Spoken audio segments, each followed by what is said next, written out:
Assalamualaikum warahmatullahi wabarakatuh. Perkenalkan, nama saya Tintana Alifah Fauziah dengan NIM 0558055723 dari Program Studi Sistem Informasi Universitas Terbuka UPBJJ Surakarta. Di sini saya akan menjelaskan dan mengerjakan praktikum tugas 3 pada mata kuliah Struktur Data STSI 4104 dengan dosen pengampu Bapak Adnan Tarifisino. Baik, di sini langsung saja saya bacakan untuk soalnya. Untuk soal nomor 1 adalah buatlah program pencarian menggunakan algoritma depth first search atau DFS dalam bahasa Java. Gunakan depth dengan 10 nada yang mewakili A6, A1, A2, A3, A4, A5, A6, A7, A8, dan A9. Gunakan sendiri dengan hubungan antar node. Lakukan pencarian angka M pada graf tersebut dengan DFS. Jelaskan tahap demi tahap proses pencarian dan gambarkan dengan rinci prosesnya. Baik, di sini langsung saja masuk ke Visual Studio Code. Nah, di sini saya sudah buat untuk foldernya. Kemudian langsung saja untuk buat filenya. Di sini saya buat DFS Java.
Baik, di sini sudah saya inputkan untuk semua kodenya dan kemudian akan coba saya run.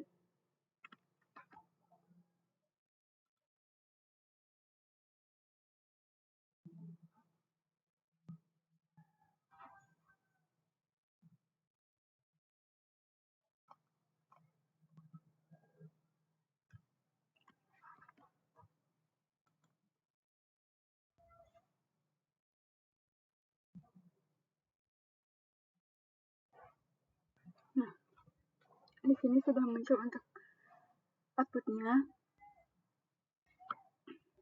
Ini sudah di sini dimulai dari kunjungi A0, A1, A3, A7, A4, A8, A2, A5, dan A9. Kemudian target ditemukan adalah A9. Karena di sini tadi pada kodenya yang saya tuliskan untuk startnya dimulai dari A0 dan targetnya adalah A9. Dan A0 ini adalah nodel untuk mencari nodel nanti A9 ini.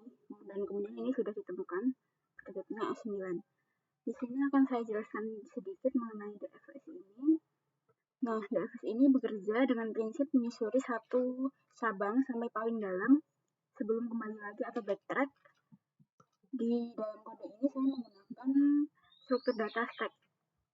Dan contoh dalam kehidupan sehari-hari itu seperti saat kita ingin mencari sebuah ruangan dalam sebuah gedung.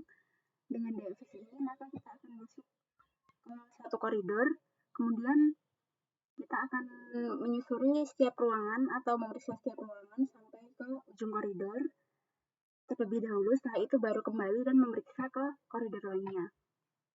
Seperti itu untuk konsep singkatnya. Nah, kalau di sini itu yang pertama ini akan mengunjungi node A0 terlebih dahulu dan seterusnya seperti lanjut ke A1, A3, A7, A4, A8, A2, A5, dan A9 sampai ditemukannya ini A9. Seperti itu. Kemudian lanjut ke soal yang nomor 2. Di sini soal nomor 2 adalah buatlah program pencarian menggunakan algoritma breadth first search atau BFS dalam bahasa Java. Gunakan graf dengan sebuah node yang mewakili A0, A1, A2, A3, A4, A5, A6, A7, A8, dan A9. Lakukan pencarian angka N pada graf tersebut dengan BFS. Jelaskan tahap demi tahap proses pencarian dan gambarkan dengan rinci prosesnya. Langsung saja di sini buat filenya.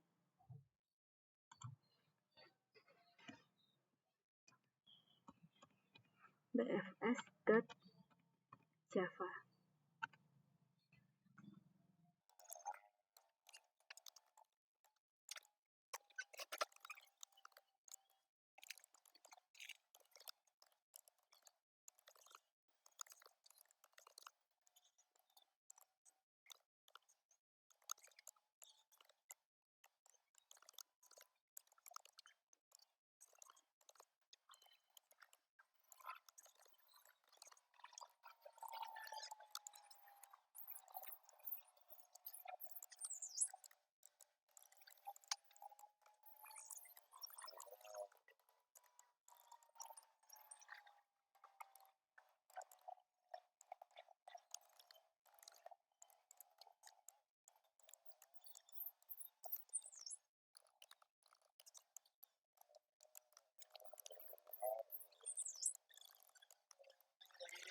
Nah, di sini sudah saya tuliskan untuk semua kodenya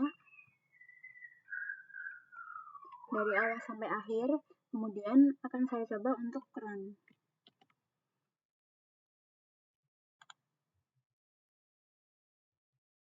Nah, di sini sudah keluar untuk outputnya.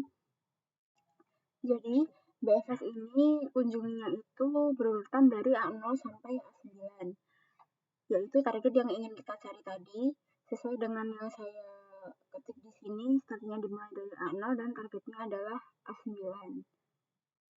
Kemudian akan saya jelaskan sedikit untuk konsep BFS itu. Jadi, BFS ini berbeda dengan BFS ya. BFS melakukan pencarian secara melebar. BFS mengunjungi semua node yang berada pada level yang sama terlebih dahulu sebelum pindah ke level yang ada di bawahnya. Dan di sini BFS ini menggunakan struktur data queue atau antrean.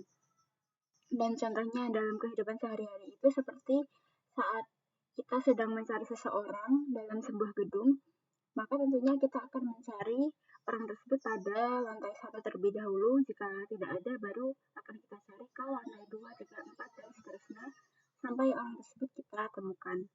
Nah, seperti itu penjelasan singkatnya. Dan untuk kesimpulannya di sini, BFS itu lebih cocok jika kita ingin mencari solusi di kedalaman tertentu dengan memori yang lebih efisien. Sedangkan BFS itu sangat baik untuk mencari rute terpendek pada graf karena ia mengecek lapisan demi lapisan. Seperti itu. Oke, saya rasa cukup. Demikian penjelasan saya pada tugas 3 mata kuliah struktur data ini. Apabila terdapat kesalahan, saya mohon maaf dan mohon koreksi dan bimbingannya. Terima kasih. Wassalamualaikum warahmatullahi wabarakatuh.